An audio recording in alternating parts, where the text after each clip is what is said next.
אלדיניו מקפיץ כדור, מחזיר עכשיו סור שכאילו מנסה להעביר את הזמן שנותר עד לסיומה של המחצית הראשונה. בסך הכל ככה בדקה 38, זה יכול להיות השני. איזו בעיטה נהדרת של רונלדיניו, וכנראה שהפעם הוא גם שולח תזכורת קצרה, אבל מה זו חזקה לקהל המקומי שעוד זוכר אותו במדים הלבנים של ריאל מדריד.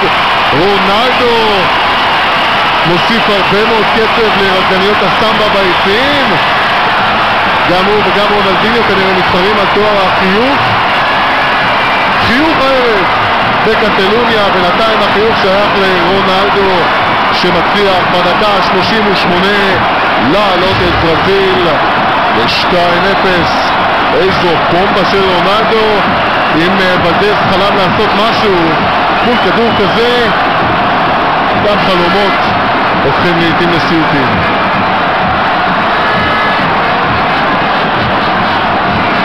הבישול פנטסטי, הסיומת גדולה, הרגל השמאלית, כף רגלי השמאלית, אומר רונלדו. גם שולח שם שתי קטן לקטלונים, ראינו את התגובות מהיציעים.